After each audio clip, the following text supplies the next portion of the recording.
The cold October morning greeted Russell Aldridge with the ringing of his alarm clock at 5:30, an hour earlier than the average Bakersfield resident woke up.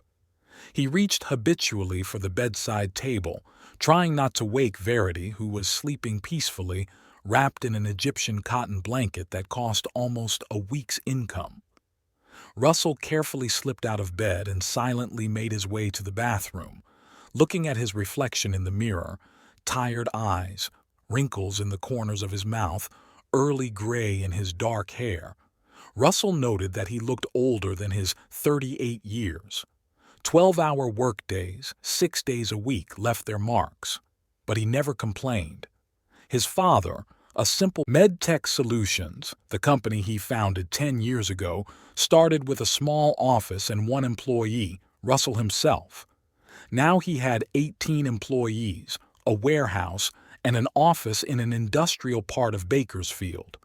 Nothing impressive by Silicon Valley standards, but for the son of a mechanic from a working-class neighborhood, it was an accomplishment. Russell took a quick shower, dressed in one of his 3 work suits, not the most expensive, but neat and clean, and went down to the kitchen to make breakfast. Scrambled eggs, toast, and freshly squeezed orange juice for Verity. Just coffee for himself. Lately, his appetite had deserted him in the mornings. By 7 o'clock, Verity came down to the kitchen, smelling of expensive perfume and wearing the silk robe Russell had given her last. Verity nodded, keeping her eyes on the screen of the latest model smartphone, also Russell's gift for their 8th wedding anniversary. "Nordstrom's having a seasonal sale today," she said, finally getting off the phone. "I'm thinking of stopping by after yoga." Russell took a sip of coffee, mentally calculating how much Verity thought a little shopping would be. Usually at least $500. "Sure, but please try to stay within the budget we discussed at the beginning of the month," he reminded her gently. Verity looked up at him with those big brown eyes that had made Russell's heart skip a beat the first time they'd met in the cafe 10 years ago. "Russell, you know I need to maintain a certain image. I am, after all, the wife of a successful businessman."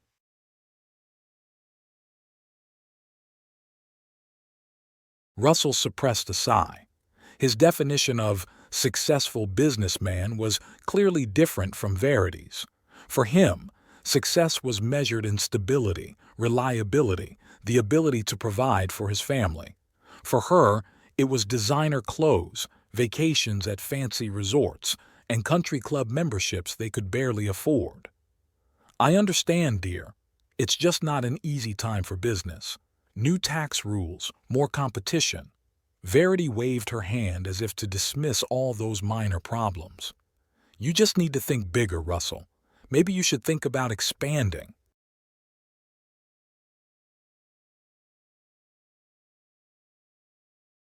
Russell smiled, hiding his anxiety. Verity had never been interested in the details of his work, yet always had advice ready. A few years ago, to do her a favor and show her his love and trust, he had included her name in the company documents as a partner with a 20% stake. Verity had been thrilled then and had actually stopped by the office for a few weeks taking photos for social media, but had quickly lost interest in the daily grind. "I'll think about it," he replied, knowing that expanding now would be a risky move. The market was volatile and Russell preferred a conservative approach. Verity finished her juice and got up from the table. "I have to go to yoga. Don't expect me for dinner. I'm meeting Amanda."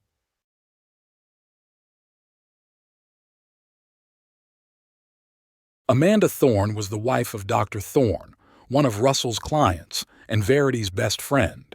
They often went shopping and dining together, and Verity's credit card was usually pretty battered from those meetings. "Okay," Russell nodded. "I'll be late at the office today. I have to finish my quarterly report." Verity came up to him, kissed him lightly on the cheek, and drifted away, leaving behind a trail of expensive perfume and a slight sense of emptiness that Russell was almost used to. It took 20 minutes to get to the MedTech Solutions office. Russell drove his 7-year-old Honda, reliable, economical, and completely out of step with the status Verity wanted them to maintain. 2 years ago, he'd been ready to buy a new Audi, but Verity had suddenly wanted to upgrade her walk-in closet, and parking in front of a 2-story building with a simple MedTech Solutions sign. Russell lingered in the car for a moment. He loved these moments before the workday began. The quiet, the chance to gather his thoughts, to set his mind to solving problems. Verity had never understood his need for peace and quiet. She'd always wanted noise, vivid impressions, constant motion. Russell remembered their first meeting. He was just starting his business, full of enthusiasm and hope. Verity worked in a cafe not far from his first tiny office. She was bright, energetic, with big dreams and plans. Russell fell in love with her cheerfulness, the way she talked about the future. Their romance developed rapidly, and 6 months later they were married in a small church on the outskirts of Bakersfield. Russell's father quietly asked him on the eve of the wedding if he was sure he and Verity were right for each other. "She's of a different mold, son," he said then. But Russell was sure he could make Verity happy, give her everything she dreamed of. And now, 9 years into their marriage, he was still trying to do it. Working without a day off, agreeing to her every whim, putting off his own desires. Last year, his father had called him to go fishing in Montana, an old dream of both of them. But Verity had wanted to update the living room furniture, and the trip hadn't happened. Russell had felt sighing. Russell got out of the car and headed toward the office. Dominic, the warehouse manager, was already there and waved hello. "Good morning, boss." The delivery from San Diego came in early, already unloading. "Good work, Dom. Check everything on the list, especially the cardiac monitors. There were 3 faulty ones last time." In 9 years, Dominic Reyes has become not just an employee, but a friend. One of the few people with whom Russell could have an occasional beer after work and talk about everything except, perhaps, his relationship with Verity. It was a topic he avoided even with the closest of people. The office was already packed with employees. Mariah from accounting, as always the first of the office staff, nodded to Russell without taking her eyes off the monitor.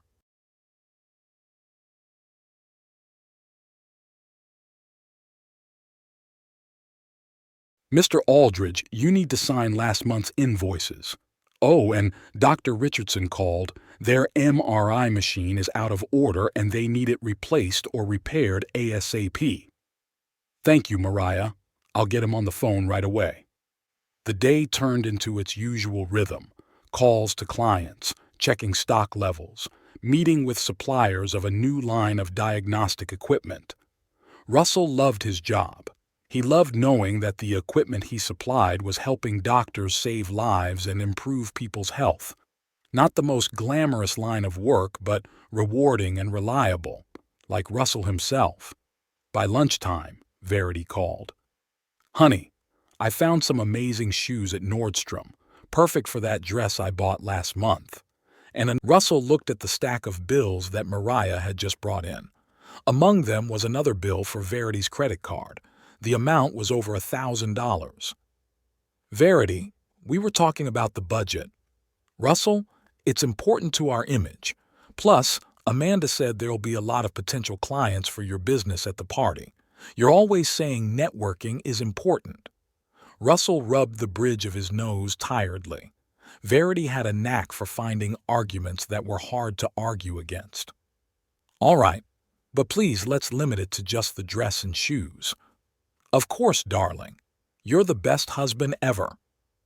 After the bell rang, Russell opened the bottom drawer of his desk, where there was a small velvet box with white gold cufflinks, his father's college graduation present.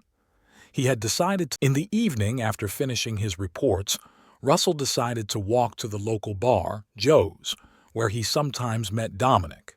It was a cool evening, and the streets of Bakersfield were almost empty.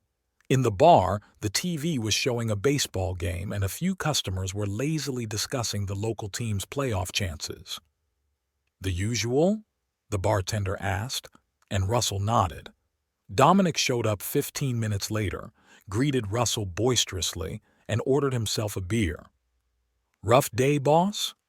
"Same as always," Russell shrugged. "Did you notice anything strange about the last shipment from San Diego?" Dominic thought for a moment.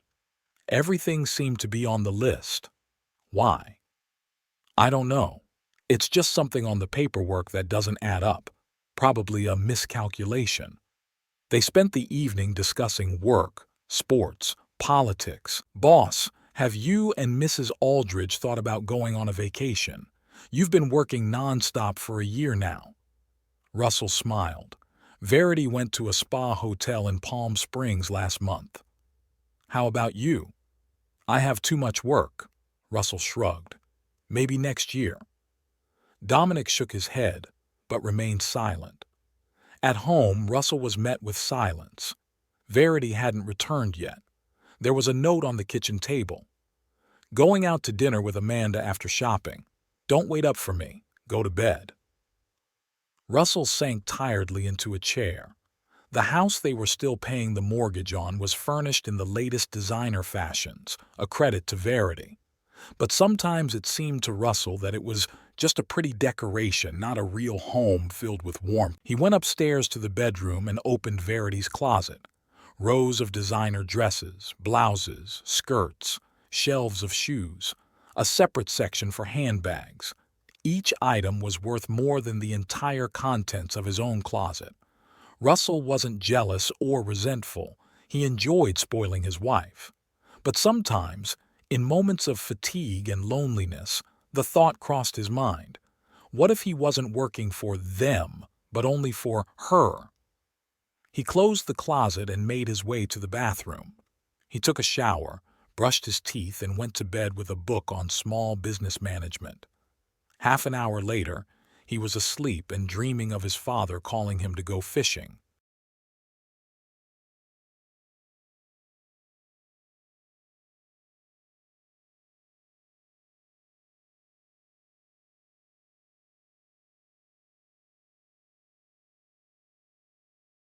A month passed. A November morning greeted Russell with freezing cold and drizzling rain. He sat in his office, reviewing the reports for the previous quarter. Something didn't add up in the numbers.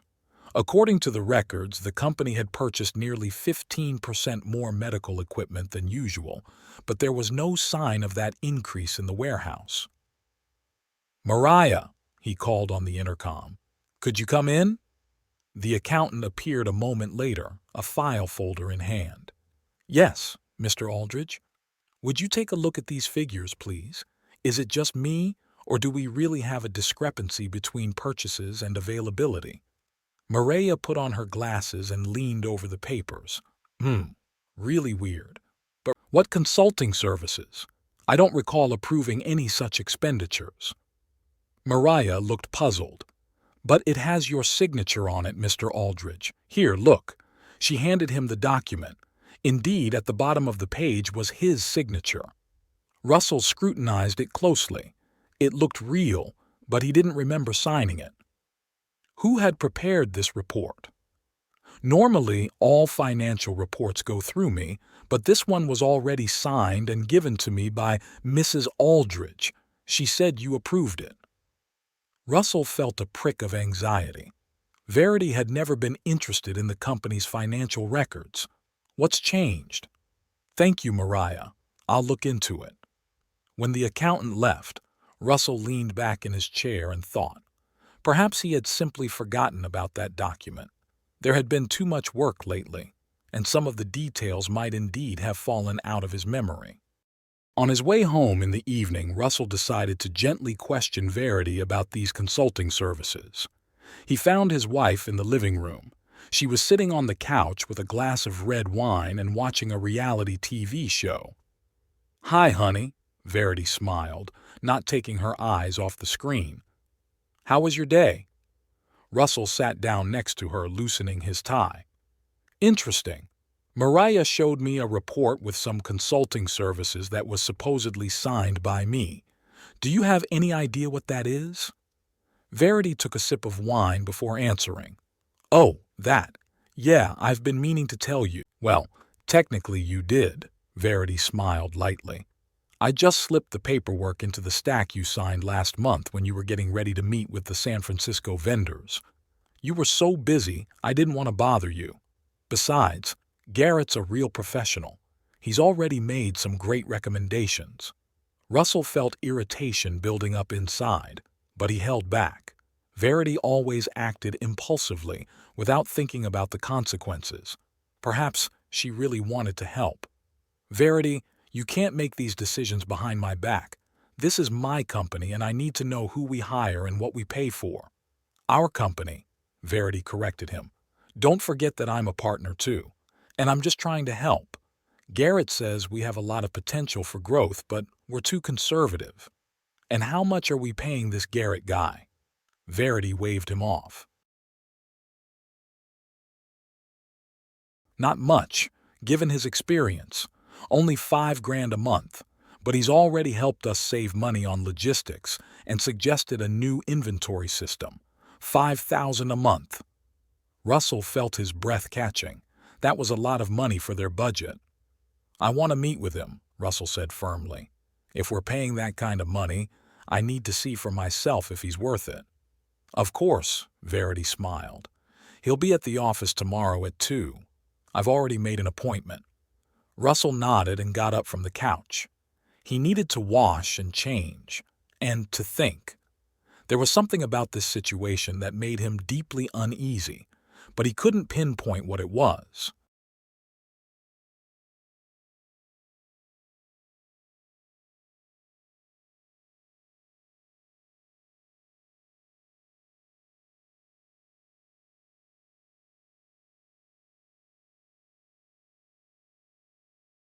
The next day, Russell had purposely set aside time in the afternoon to meet with Garrett Preston. He had expected to see a serious, middle-aged businessman, but a young, confident man in his 30s, wearing an expensive suit and a dazzling smile, entered his office. Mr. Aldridge, it's a pleasure to finally meet you in person. Garrett shook his hand firmly. Verity has told him a lot about you. Russell noted that Garrett called his wife by her first name, not Mrs. Aldridge, as everyone else in the company did. Have a seat, Mr. Preston. I'd like to hear exactly what services you provide to my company. Garrett sat down in the chair opposite and began to talk about his experience in the medical device business, new methods of logistics management, and opportunities for market expansion. He spoke smoothly, confidently, using professional terms, but Russell, who had worked in the field for more than a decade, noticed a few inaccuracies and simplifications that made Garrett sound more like a talented salesman than a true expert. Impressive, Russell said when Garrett finished his presentation. But I'd like to see concrete results from your work. $5,000 a month is not a small sum for a company our size. Of course, Garrett smiled broadly. I've prepared a progress report. Verity was to give it to you. Verity? Russell wondered. Why not directly to me? I thought you two had a common line of communication, Garrett shrugged. Besides, Verity is very interested in the development of the company. She attends all our meetings and goes into all the details. That was news to Russell. Verity had never shown such interest in his business.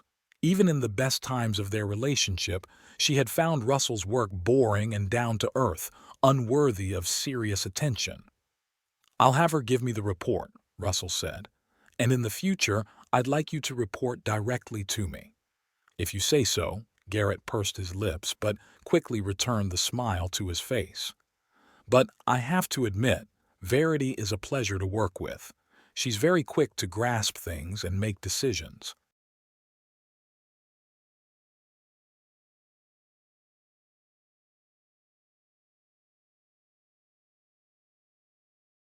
After his meeting with Garrett, Russell was alone in his office. Something was bothering him. He opened the vendor and customer database on the computer and started looking at the latest transactions. Everything looked relatively normal, but some payments raised questions. For example, a San Diego supplier they'd worked with for years had suddenly raised their prices by 20%. Usually, Russell negotiated prices personally, but this transaction was approved without his input. A phone call interrupted his musings. "Yes, Mariah?" "Mr. Aldridge, there's a Mrs. Thorne to see you." "Amanda Thorne? What does she want?" Russell rarely spoke to a client's wife without Dr. Thorne himself present. "Send her in."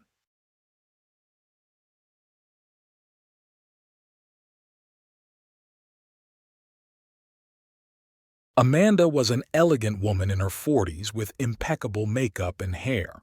Like Verity, she loved expensive clothes and a lavish lifestyle, but unlike Russell's wife, Amanda's husband could afford it. His medical practice was one of the most successful in town. "Russell, I apologize for the unexpected visit." Amanda sat down on the edge of the chair. "I wanted to talk to you about Verity." Russell tensed. "Is something wrong?" Amanda looked confused. "I don't know if I should get involved, but Thomas and I value your friendship and think you make a wonderful couple." "Amanda, please be direct." Russell felt his heart start to beat faster. "The thing is—" Amanda lowered her eyes. "Thomas and I were at La Scala yesterday and I saw Verity there. She wasn't alone. She was with some young man. They looked, very close." Russell immediately thought of Garrett, but perhaps it was a business meeting? "Maybe it was a business consultant that Verity works with," he said, trying to sound calm. "Maybe." Amanda looked uncertain. "It was just that they were holding hands, and she was laughing in that way that, well, that's not how you laugh at business meetings." Russell felt a lump come up in his throat. Amanda noticed his reaction and quickly added, "I could have misunderstood. I just thought you should know." "Thank you." Russell nodded dryly. "I'll take care of it." After Amanda left, Russell sat motionless for a long time, staring out the window. Verity, his Verity, holding hands with another man. That didn't fit his idea of their marriage. Yes, there had been some estrangement between them. For the rest of the day, Russell couldn't concentrate on work. Returning home in the evening, he found Verity getting dressed to go out. "Going somewhere?" he asked, trying to sound casual. "Yes, Garrett and I have a meeting scheduled with a potential new supplier. He's offering the same MRI machines as our current partner, but 15% cheaper." "I'm surprised I don't know about this vendor," Russell said. "What's his company's name?" "Medical Tech Innovations." Verity put the finishing touches on her makeup. "Garrett said they were new to the market but very promising." "I'd like to join the meeting," Russell said. "After all, I'm still the managing partner." Verity froze for a moment but quickly pulled herself together. "Sure, if you want to, but the meeting will be boring, lots of technicalities, and you've been so tired lately. I thought I'd let you rest." "Is it just me, or are you trying to talk me out of this?" Russell scrutinized his wife's reaction. "What? No, of course not." Verity laughed, but her laugh sounded fake. "It's just that I know how much you hate these formal dinners. Besides, Garrett's already made a reservation for 2 at La Scala. But if you insist—" "La Scala. That's where Amanda saw them yesterday." Suddenly all the pieces of the puzzle began to fit together in a frightening pattern. "I'm going to go change," Russell said as he went upstairs. In the bedroom, he sat on the bed and thought deeply. Maybe he was being too suspicious. Maybe Verity had really taken it. His gaze fell on Verity's nightstand.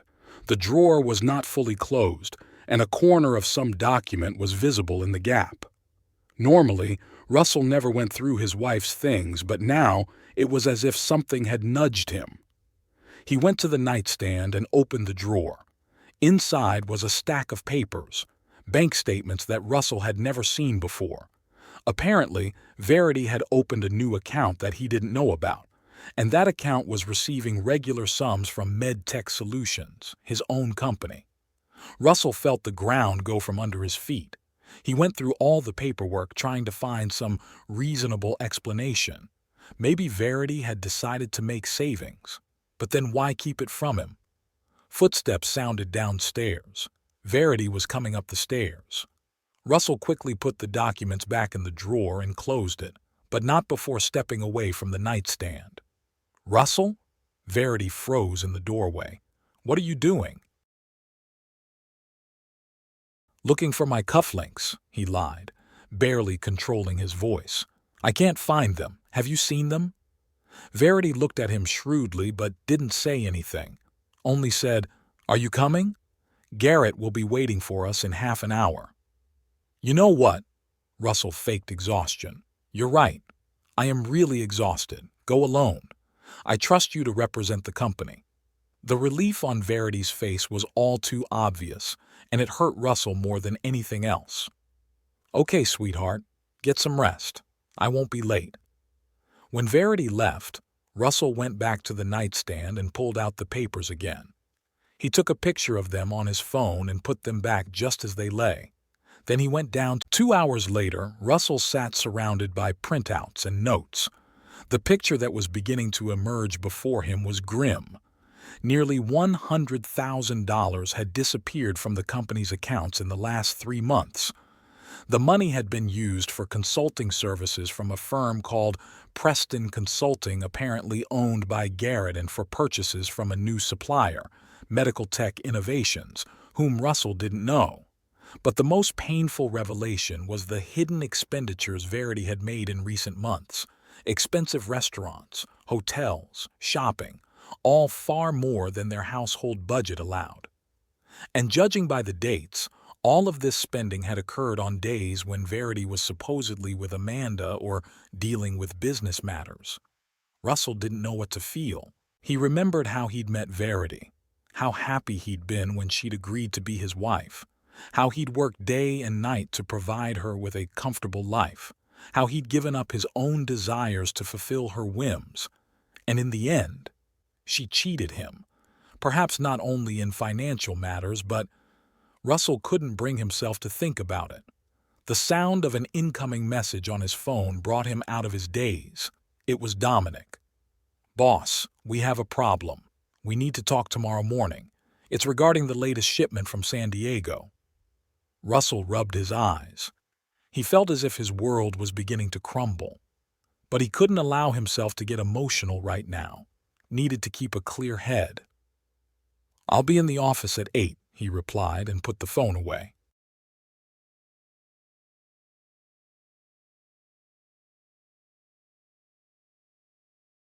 Then he gathered up all the documents, folded them neatly into a folder and hid them in his safe.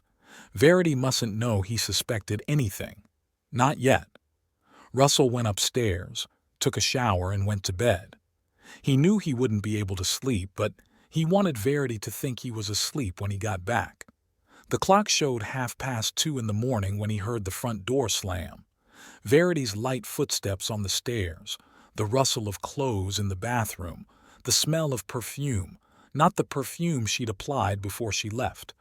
Russell lay with his eyes closed, controlling his breathing to appear asleep. Verity carefully slid under the covers, and after a few minutes, her breathing became even and deep. She had fallen asleep. He didn't know the answer, only knew that he could no longer live in an illusion. The foundation of his marriage and his trust in Verity had cracked, and now Russell had to decide if it could be repaired, or if it was time to build something new, without Verity. He closed his eyes, feeling a lone tear roll down his cheek. Tomorrow. He would decide everything tomorrow. After talking to Dominic, Russell woke before the alarm clock even rang and found Verity no longer in bed. On her pillow was a note. Morning yoga, then a meeting with Garrett about the new supplier. Don't expect me for dinner. V. He crumpled the note in his fist.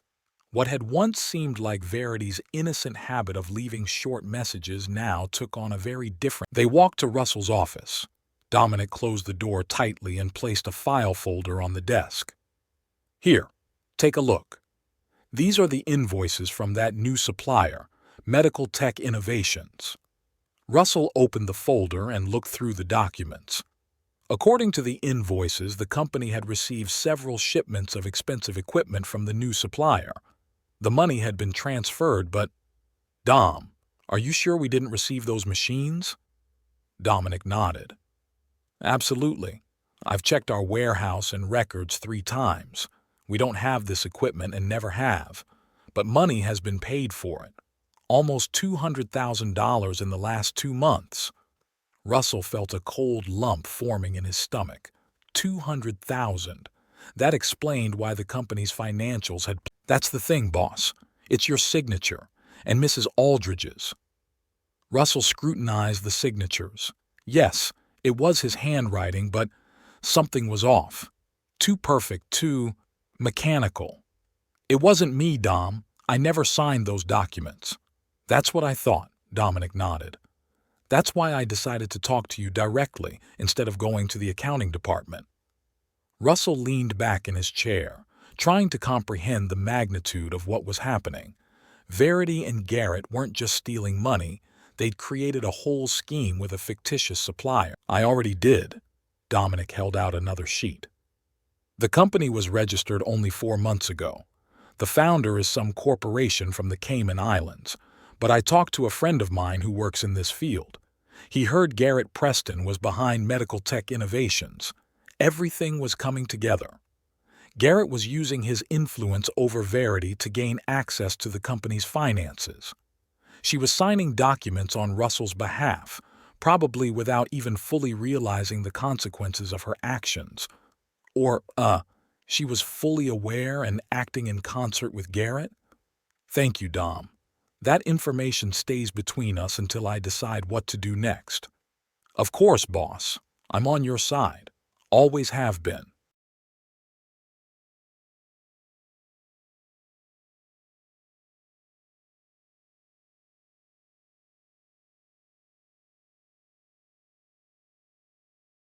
After Dominic left, Russell sat motionless for several minutes, staring into the space in front of him. Verity's betrayal was deeper than he'd ever imagined. It wasn't just an affair.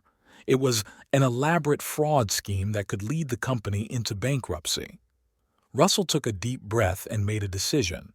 He would not make a scene or confrontation. Instead, he would gather all the evidence he needed and seek legal counsel. And he would start right away. He asked Maria to bring all the financial statements for the last 6 months and requested access to the company's bank statements. Then he called his old friend Liam Burke, who worked as a private investigator. Liam, it's Russell. I need your help, of a professional nature. An hour later, Liam was in his office. After hearing Russell's story, he nodded with I'm sorry, buddy, but you're doing the right thing, gathering evidence rather than acting on emotion. What exactly do you want from me? I need to know everything about Garrett Preston, his background, his business, his connections, and also… Russell paused. I want you to follow him, and Verity. I need photos, records of their meetings, anything that can be used as proof of their relationship. Liam nodded. I'll get on it. But Russell, be prepared for the information to be painful. I'm already beyond painful, Liam. All I want now is the truth. For the next 2 weeks, Russell lived a double life. During the day, he was the same as always working, talking to clients, even having dinner with Verity when she was home. He smiled, joked, discussed future plans. But inside him grew the icy calm of a man who knows he's acting according to a plan. In the evenings, when Verity left for business meetings or yoga classes, Russell worked on paperwork, meeting with Liam and gathering all the evidence of financial fraud. Liam's reports were exhaustive. Garrett Preston was not who he said he was. He had no experience in the medical device business, but he had a history of suspicious bankruptcies of companies he'd worked with and several pending fraud investigations in 3 different states.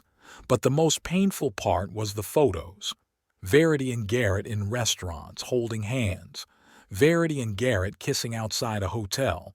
Verity and Garrett leaving the bank after opening a joint account.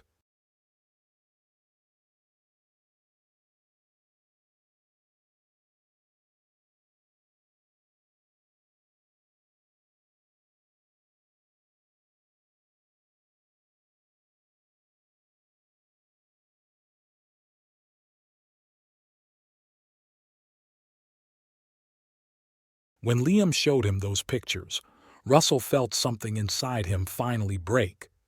All these years he'd loved a ghost, an illusion of a woman who never existed. The real Verity was capable of betrayal, lies, even crime. "Are you okay?" Liam asked, watching his reaction. "Yes," Russell answered, and it was true. The pain and shock were gone, leaving only determination and calm confidence. "I know what to do now." He called Melanie Swinney, the best divorce lawyer in town, and set up an appointment for the next day. Then he contacted Gregory Hammond, a corporate lawyer specializing in defending companies against fraud. The meetings with both attorneys were productive.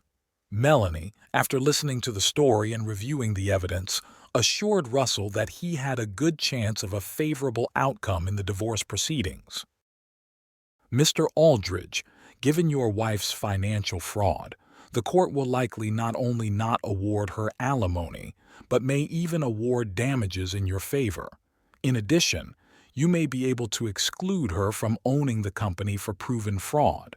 Gregory Hammond was more reserved but also optimistic. "The evidence is sufficient to bring a criminal case for fraud, but before we go to the police, we need to secure the company. I recommend that your wife and this Preston man's access to all accounts and documents be blocked immediately." Russell nodded.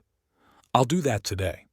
That evening, Russell called the bank and blocked Verity's access to the corporate accounts. Then he changed all passwords to the company's management systems and instructed the IT department to restrict access to everyone except him and a few trusted employees. The next step was to talk to Mariah. She was shocked at the news. "Mr. Aldridge, I had no idea. Mrs. Aldridge always brought documents with your signature on them, and I didn't think—" "It's not your fault, Mariah. This is a case of deliberate fraud. But I need your help. The auditors are coming here tomorrow. Please give them all the information they need." The audit started the next day.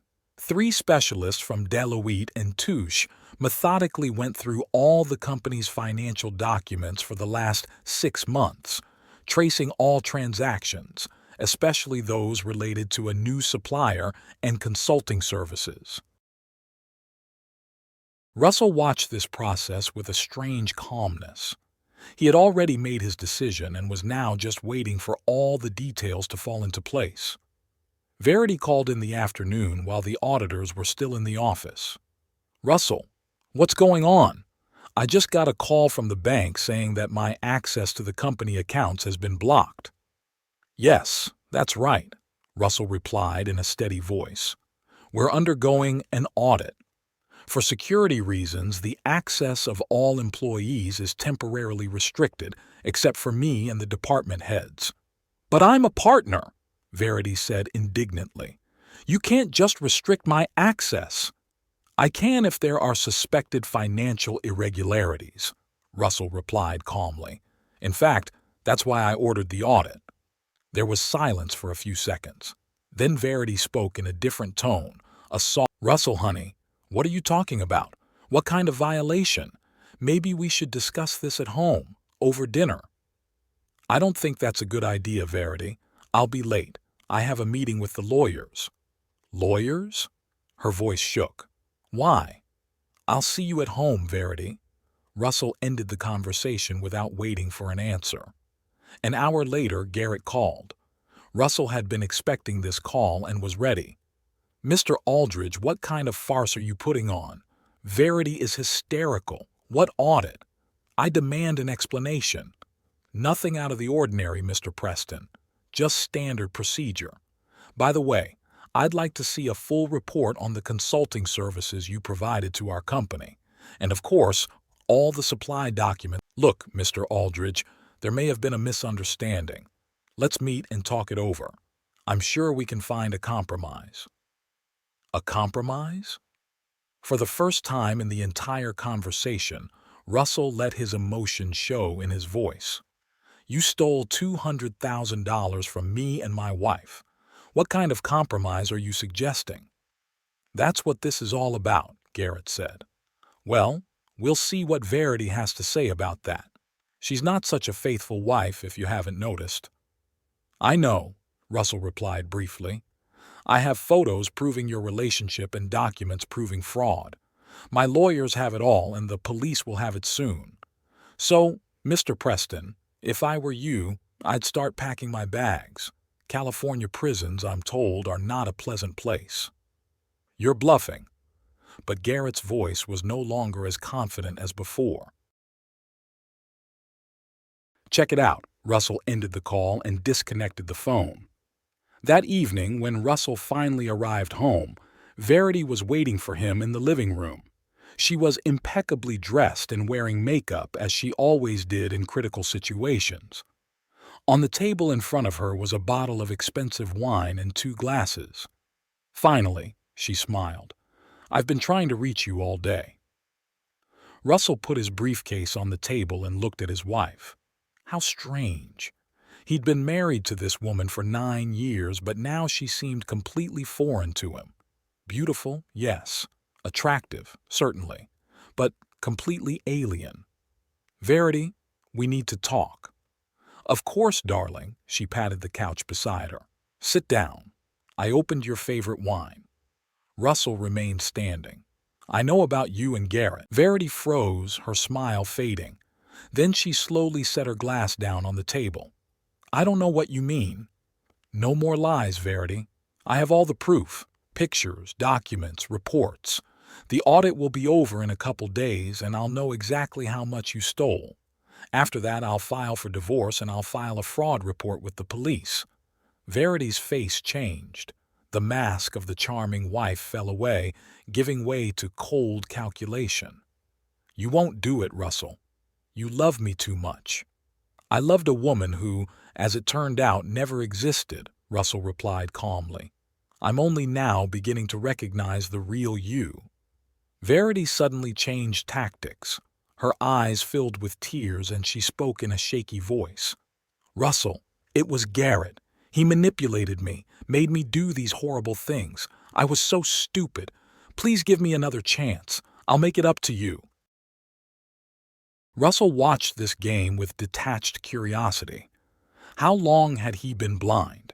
How long had he failed to notice that his wife was a talented actress, able to turn her emotions on and off as needed? The divorce papers will be ready in 3 days. My lawyer will be in touch with you.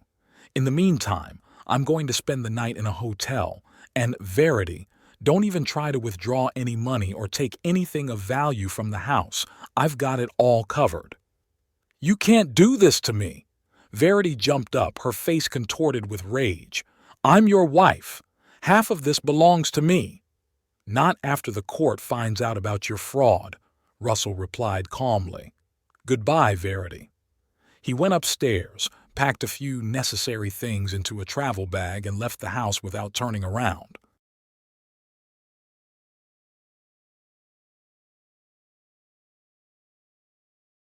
At the Marriott Hotel on the outskirts of Bakersfield, Russell rented a room for the week. He showered and lay on the bed, looking up at the ceiling. A strange calmness filled him. The world he'd spent 10 years building had just crumbled. But instead of despair, he felt release. The phone rang around midnight. It was Liam. They were going to make a run for it. Garrett had booked 2 plane tickets to Mexico for tomorrow morning, under the name Preston and one of Verity's fake names, Veronica Mallory. Thanks, Liam. Get this information to Gregory. Have him contact the police. Russell smiled, and for the first time in a long time that smile was genuine. I'm fine, Dom. Better than I've been in a long time. Sometimes you have to lose something precious to realize what's really important. Dominic nodded with understanding. And now what? Now? Russell looked out the window at the Bakersfield sky, which for the first time in a long time seemed clear and promising. Now we save the company, restore the finances, and move on. No ballast. At 2 o'clock in the afternoon, Gregory Hammond called. "Mr. Aldridge, the police picked up Garrett Preston and your wife at the airport. They were in possession of over $100,000 in cash and documents in new names. They are now in custody awaiting arraignment. Thank you, Gregory. Keep me posted."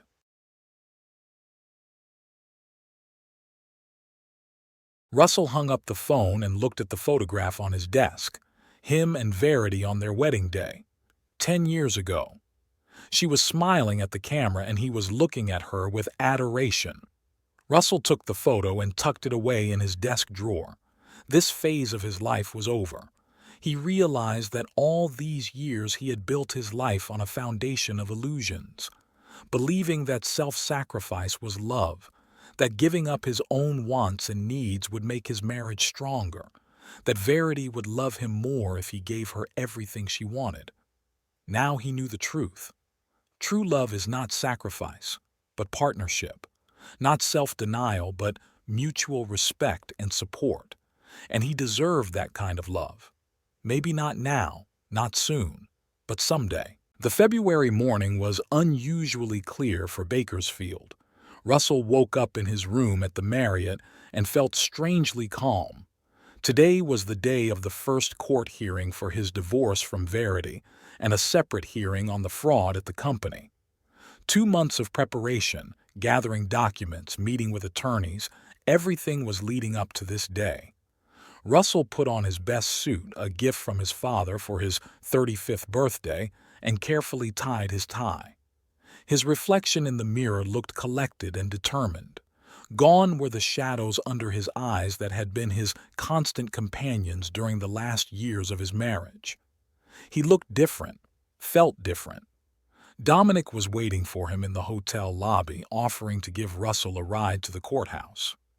"The boss shouldn't be alone on a day like this," Dominic replied simply. "Besides, half the office is going to come to the hearing. Everyone wants to support you." That touched Russell. In the last 2 months after Verity and Garrett's arrest, the employees of MedTech Solutions had rallied around him, helping to rebuild the company and get its finances in order. Mariah had worked overtime to verify every transaction for the past year. Dominic personally checked all the inventory records. Even rank-and-file employees offered help and support. An independent audit initiated by Russell revealed the full extent of the fraud. In 6 months, Verity and Garrett had withdrawn $423,000 from the company. The money had gone through fictitious purchases from Medical Tech Innovations, inflated consulting invoices, and direct transfers to offshore accounts. Dominic's car pulled up to the Bakersfield County Courthouse. Gregory Hammond and Melanie Swinney, Russell's attorneys, were already waiting at the entrance. "Good morning, Mr. Aldridge." Melanie shook his hand. "Are you ready to go?" "More than ready," Russell replied confidently. "We've received additional information from the district attorney," Gregory said as they walked up the steps. "Garrett Preston has indicated his willingness to cooperate with the investigation. He's offering to testify against Verity in exchange for a reduced sentence." Russell paused. "He's betraying her? After everything they'd done together?" "Exactly," Gregory nodded. "It's a classic situation. When the smell of fry, the rats run away from the ship." Russell felt a pang of regret for Verity but quickly dismissed it. She had chosen her own. The courthouse was crowded. The Aldridge case had attracted the attention of the local media. It wasn't every day that the wife of a successful businessman was accused of fraud worth hundreds of thousands of dollars. The hearing on the divorce process was scheduled for 10 o'clock. Russell entered the courtroom and saw Verity sitting at the defense table with her attorney. She looked pale and haggard. The incarceration had clearly not been good for her. When she saw Russell, something complex flashed in her eyes, a mixture of anger, fear, and perhaps regret. Judge Eleanor Markowitz, known for her fairness and impartiality, opened the hearing at precisely 10 o'clock. "The divorce case is Aldridge v. Aldridge," she announced. "The plaintiff is present with her counsel, and the defendant is also present. We'll begin with statements from the parties." Melanie Swinney stood up and stated Russell's position. She presented evidence of Verity's infidelity, financial fraud, and fraud. Documents, photographs, auditors' reports, witness statements, everything was systematized and presented in chronological order. "Your Honor, my client, Russell Aldridge, is not seeking alimony or compensation. He asks only for an equitable division of property in light of the defendant's financial crimes and to remove her from ownership of MedTech Solutions." Verity's attorney, Jeremy Watson, attempted to build a defense on the claim that his client was merely a pawn in the hands of Garrett Preston, who manipulated her and forced her to sign documents.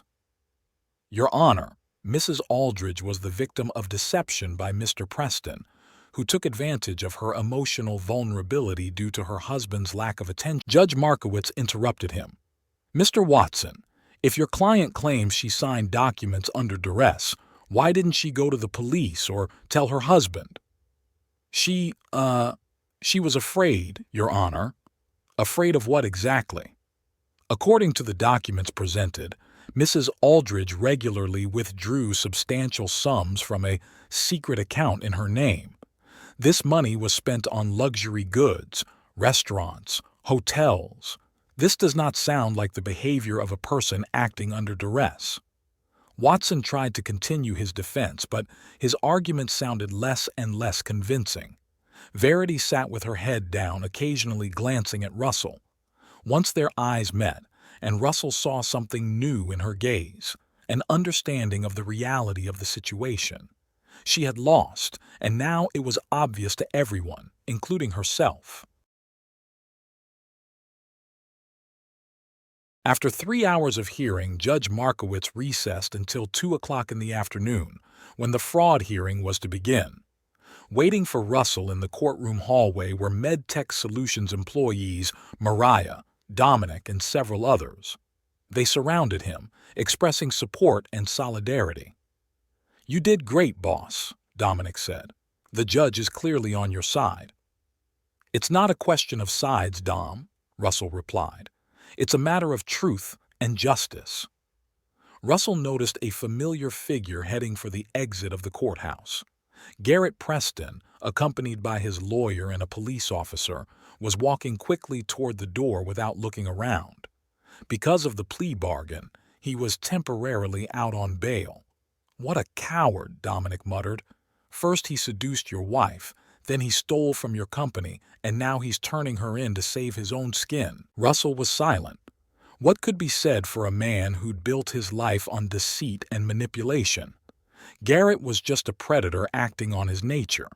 Blaming him was like blaming a wolf for preying on sheep. At 2 o'clock in the afternoon, the fraud hearing began. It was a more formal hearing, at which the district attorney presented the charges against Verity and Garrett and announced Garrett's offer to cooperate with the investigation. Verity, hearing of Garrett's betrayal, turned even paler. Her lawyer leaned toward her, whispering, "Your Honor, I plead guilty. I participated in the fraud against my husband's company and caused harm not only to him, but to all employees of MedTech Solutions. I am willing to cooperate fully with the investigation and provide all information about the fraud scheme and Garrett Preston's role in it." There was silence in the courtroom. Even Verity's attorney looked shocked by her statement. Judge Markowitz looked at Verity carefully. "Mrs. Aldridge, do you understand that this statement will be recorded as an admission of guilt and may affect your sentence?" "Yes, Your Honor," Verity answered firmly. "I'm tired of the lies. I made a mistake and I'm ready to answer for it." Russell watched. After the hearing was over, Judge Markowitz announced that she would rule on both cases in a week. Verity was remanded to custody, and Garrett's bail was revoked due to flight risk. As Russell was leaving the courthouse, a police officer approached him. "Mr. Aldridge, the district attorney would like to speak with you. It's regarding your wife's case." Russell followed the officer into a small office where Michael Jenkins, the Bakersfield district attorney, was waiting for him. "Mr. Aldridge, thank you for taking the time." Jenkins shook his hand. "Please have a seat." Russell sat down across from the prosecutor, waiting to The thing is, her testimony could be crucial to the case against Preston. He's a much more experienced fraudster than we originally thought. He's had at least 5 similar schemes in different states. He finds vulnerable women, mostly wives of wealthy businessmen, seduces them and uses them to gain access to company finances. Russell frowned. "Are you saying Verity was really, a pawn?" "Not exactly," Jenkins shook his head. "She knowingly participated in the fraud and is responsible for her actions. But Preston is a professional manipulator. According to your wife's prior testimony, his original plan was to take a lot more money out of the company and then disappear, leaving her to deal with the consequences. What exactly do you want me to do?"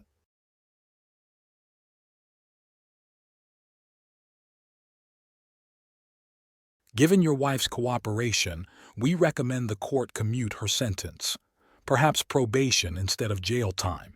But to do that, we need your support as an aggrieved party."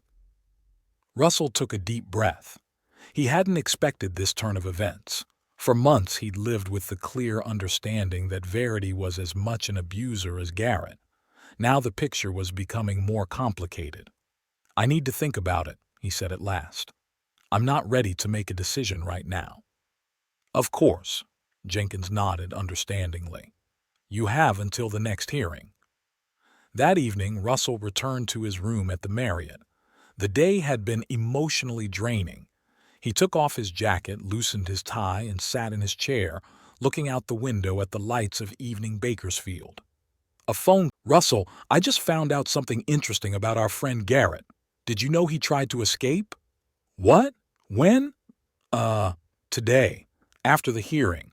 He had a plane ticket to Mexico, but he got held up at the airport. And you know what the best part is?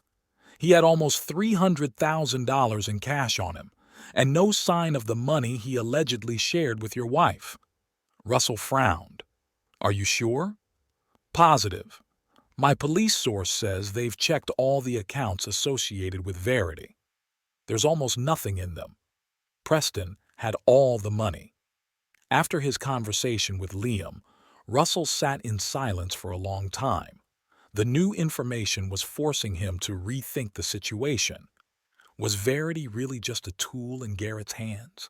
But what about her infidelity, her lies, her secret accounts? What about all the things she was buying with company? The next morning, Russell made a decision. He called D.A. Jenkins and set up a meeting. Then he called Melanie Swinney and explained his position. "Are you sure, Mr. Aldridge?" the defense attorney asked. "After everything she's done?" "I don't forgive her," Russell replied firmly. "The divorce remains in effect, and I don't want anything to do with her in the future. But I don't want her to go to jail if her testimony will help bring the real organizer of the scheme to justice." Melanie was silent for a moment, then spoke up. "That's noble of you." "It's not noble," Russell objected. "It's justice. Everyone should be held accountable for their actions. No more, but no less."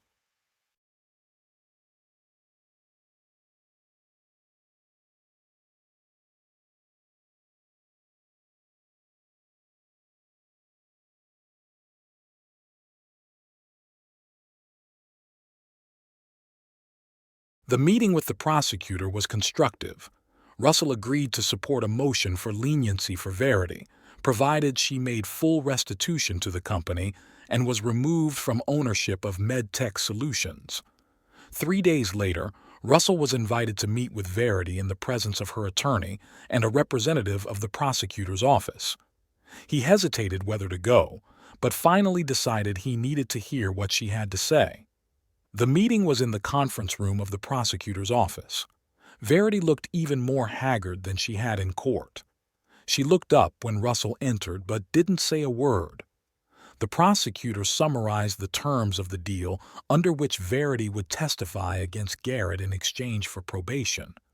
Then he gave the floor to Verity herself.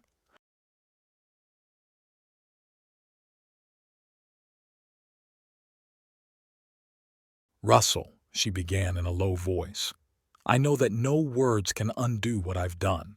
I betrayed you, our family, our marriage. I have no excuse." She paused, gathering her thoughts. "I'm not asking for forgiveness. I know I don't deserve it.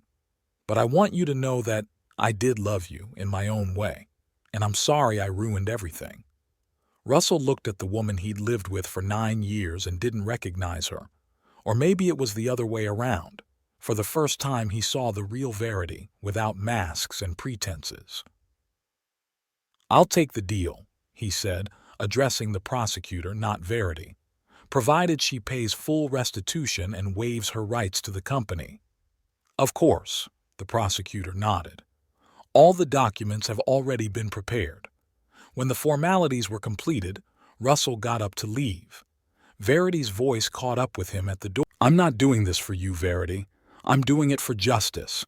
Everyone has to take responsibility for their actions, no more, but no less." With that, he left the room. 2 weeks later, the final divorce hearing was held. Judge Markowitz granted all of Russell's demands. Verity was excluded from ownership of MedTech Solutions. She was ordered to pay damages equal to her share of the stolen funds, and the marriage was officially dissolved. On the same day, the court accepted Verity's plea deal with the prosecutor's office. She was sentenced to 5 years probation, 1,000 hours of community service, and an obligation to reimburse the company. In exchange, she provided comprehensive testimony against Garrett Preston.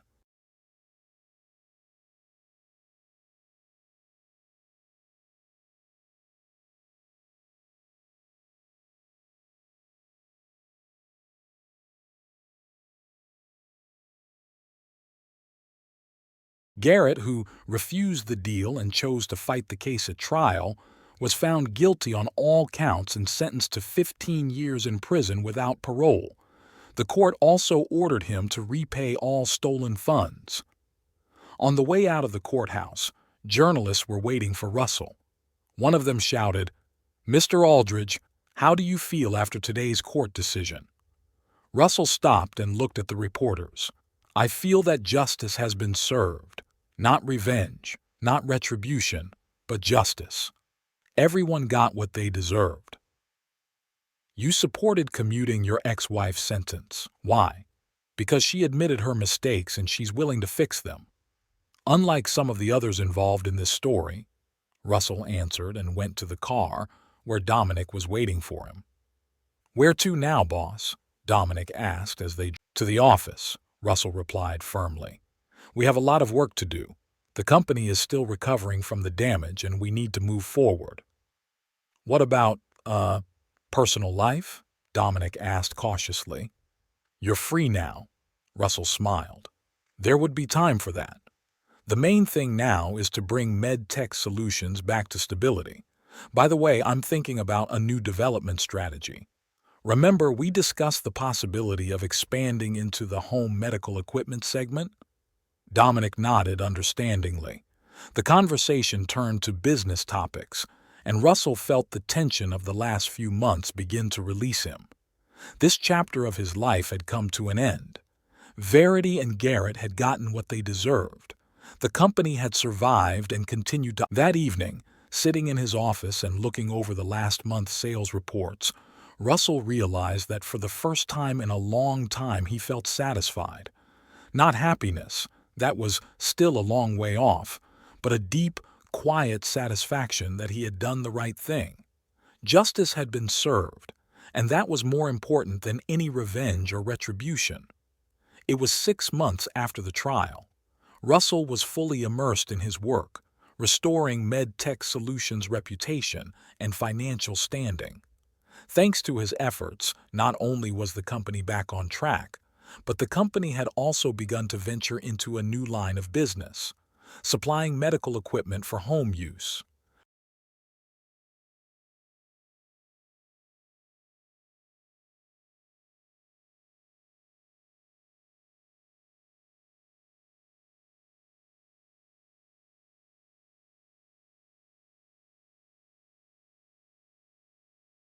On this warm September evening, Russell was in the office late, finalizing a presentation for an important meeting with potential investors. He was no longer working himself to exhaustion like he used to, but tonight he wanted to see it through to the end. When Russell finally left the building, it was about 9 o'clock in the evening. He was going to have dinner at a small restaurant nearby, where he had become a frequent guest lately. The owner of the place, Marco, an elderly Italian, always greeted him like an old friend. In the parking lot, Russell noticed a familiar figure leaning against his car. Verity. He hadn't seen her since the last court hearing. She had changed. She was dressed much more modestly than before, her hair gathered into a simple ponytail. Without makeup, she looked younger, but also more vulnerable. "Russell," she said quietly as he came closer. "Verity," he nodded. "What are you doing here? I wanted to talk to you. I called several times, but you didn't answer." Russell sighed. He was really ignoring her calls, seeing no point in talking. "What do we have to talk about? Everything has already been said in court." "No, not everything." She took a step toward him. "I've been in therapy. I've been thinking a lot about what happened, about my mistakes. I've changed, Russell." He looked at her more closely. There was something new in her eyes, a sincerity that had been missing before. Or was it just another mask? "Good for you," he said low-key. "I hope this helps you start a new life." "Russell, I still love you," Verity blurted out. "I know I don't deserve a second chance, but maybe we could try. Start over?" Russell felt strangely calm. 6 months ago, such words might have stirred a storm of emotion in him, but not now. "Verity," he shook his head gently, "what we had is over. Not because you cheated on me with Garrett or even because of the money you stole. It was because our entire marriage was built on an illusion. I loved the image you created, not the real you. And I think you didn't love the real me either, but the idea of a successful husband who could provide you with a comfortable life." Verity lowered her head. "You may be right, but people change, Russell. I've changed. So have I," he smiled. "I'm no longer the kind of person who was willing to give up who I am for a relationship. I've learned to value myself, my wants and needs. And I realize that true love isn't about sacrifice and self-denial, but about a healthy partnership between two whole people." Our marriage ended a long time ago," Russell said softly. "But this isn't the end for you or for me. It's a new beginning for both of us, just on different paths." Verity nodded, brushing away a tear. "I understand. Thank you for at least listening to me. I, I'm sorry for everything." She turned and walked to her car. The rain was getting heavier, turning the road into a dark mirror. Russell stared after her, feeling not bitterness or anger, but a strange peace. He had finally let go of the past completely. On the way to the restaurant, Russell called his father, with whom he had begun to communicate much more often in recent months. "Dad, remember when you were talking about fishing in Montana?" With the conversation over, Russell walked into Marco's. The warm light, the smell of freshly made pasta, the friendly smiles. He felt at home here. "Russell," Marco waved him over. "Your table is free." Russell sat down at his favorite table by the window and looked out at the rain lapping the streets of Bakersfield. He thought of Verity, of the years they'd spent together, of the pain of betrayal and the final release he felt now. Sometimes you have to lose yourself completely to truly find yourself again, Russell thought, and for the first time in a long time he smiled at his thoughts without a shadow of regret.